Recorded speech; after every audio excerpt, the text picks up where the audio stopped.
اعوذ باللہ من الشیطان الرجیم بسم اللہ الرحمن الرحیم۔ ناظرین محترم السلام علیکم، میں ہوں آپ کا میزبان محمد رئیس احمد اور آپ دیکھ رہے ہیں آج سے یہ ایک نیا پروگرام، تعارفی پروگرام ہے جس کا روشنی سب کے لیے۔ ARYQTV کی اپنے پہلے دن سے یہ کوشش رہی ہے کہ ناظرین کے لیے ایسے پروگرامز ترتیب دیے جائیں، ایسے پروگرامز تیار کیے جائیں، پیش کیے جائیں کہ جن سے آگہی مل سکے، جن سے علم کا سفر آگے بڑھ سکے اور ادراک کے دروا ہو سکے۔ الحمدللہ اس کوشش میں ARYQTV بہت حد تک کامیاب ہے۔ آپ کی محبتیں ARYQTV کے ساتھ ہیں، آپ کی توجہات ARYQTV کے ساتھ ہیں اور یہ سفر الحمدللہ اپنی ارتقائی منازل طے کر رہا ہے۔ اور اسی تسلسل میں ایک یہ پروگرام جس کو آج آپ دیکھ رہے ہیں اور آج کے ساتھ ساتھ انشاءاللہ ہر پیر سے لے کر جمعرات تک رات 10 بجے پاکستانی وقت کے مطابق براہ راست آپ دیکھا کریں گے۔ اور اس پروگرام میں ناظرین ایک بہت ہی اہم چیز یہ ہے کہ آپ براہ راست شامل ہو سکیں گے ہمیشہ کی طرح۔ اور اس پروگرام میں یہ بھی ایک خصوصیت ہے کہ ہمارے ساتھ عہد حاضر کے ممتاز و معروف علماء دین، ممتاز و معروف مفتیان اکرام، ممتاز و معروف اسکالرز حضرات ہمارے ساتھ ہوں گے جو آپ کے سوالات کے جوابات دیں گے اور اپنی ماشاءاللہ علمی بصیرت کے تحت وہ جوابات آپ تک پہنچائیں گے۔ اور یہ سفر جاری رہے گا انشاءاللہ۔ مجھے امید ہے کہ پوری دنیا میں رہنے والے اور ARYQTV دیکھنے والے ناظرین اس پروگرام کا حصہ رہیں گے۔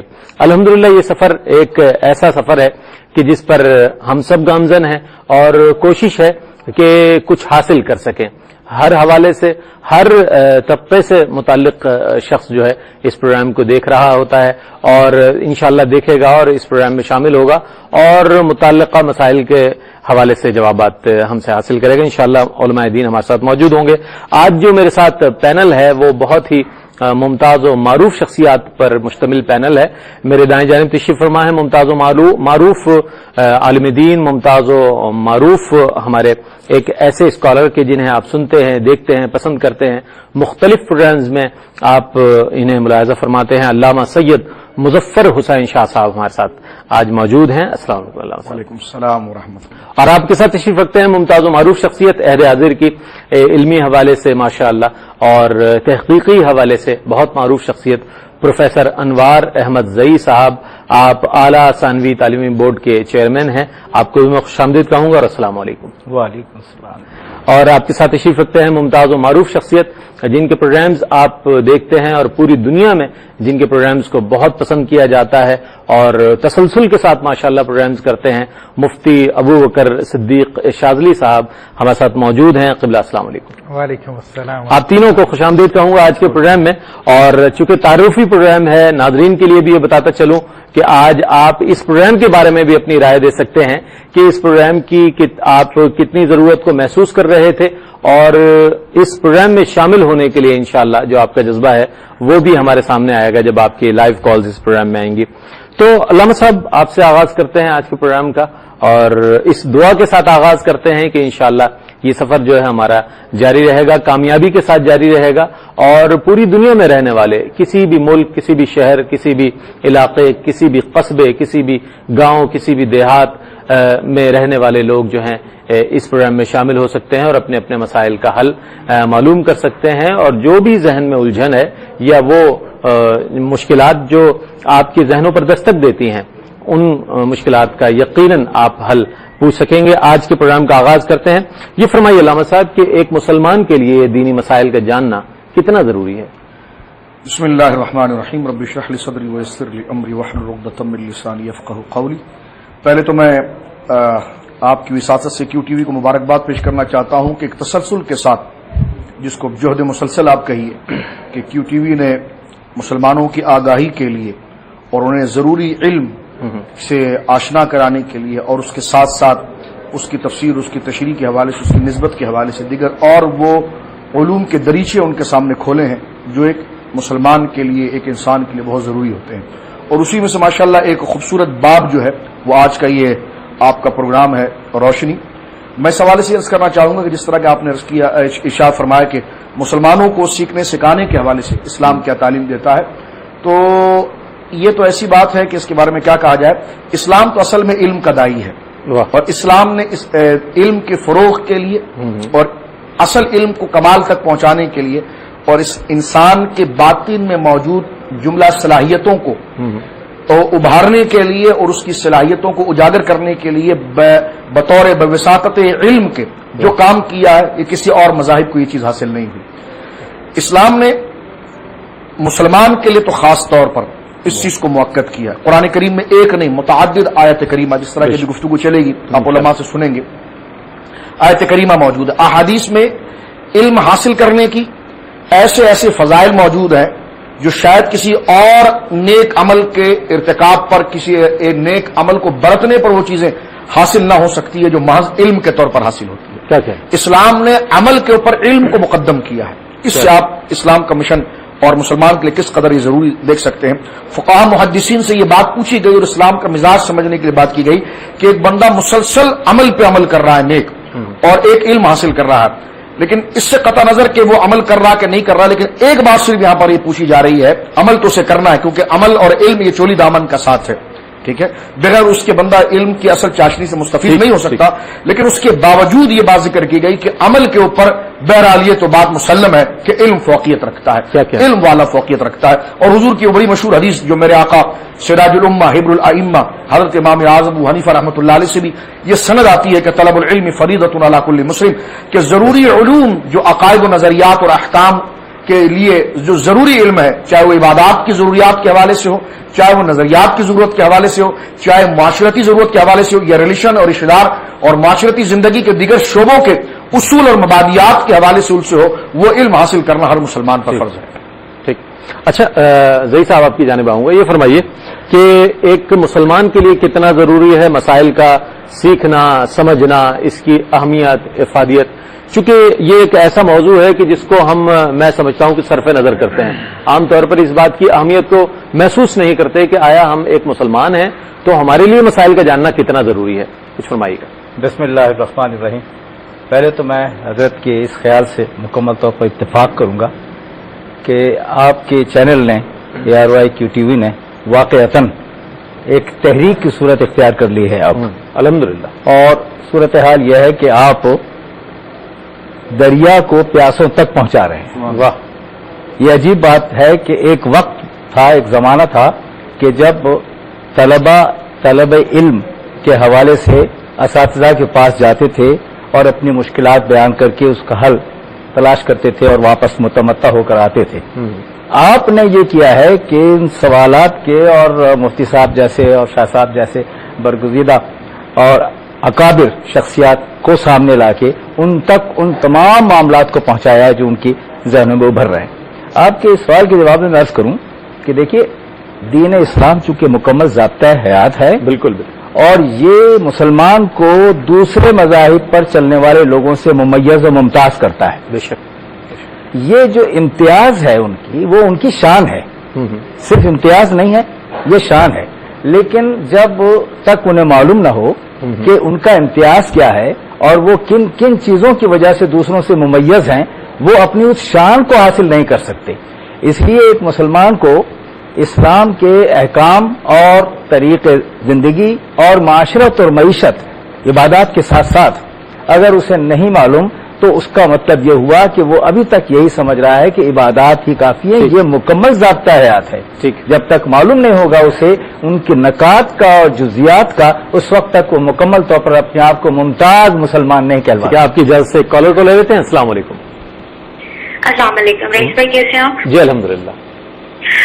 میں سارے مفتیان کرام کو سلام کہنا چاہوں گی پہلے. وعلیکم السلام. And I am being honoured کہ میں آپ کی پہلی کالر ہوں اس پروگرام. الحمدللہ، ماشاء اللہ. اور مجھے یہ کہنا تھا، جی مجھے کوشچن پوچھنا تھا سب سے.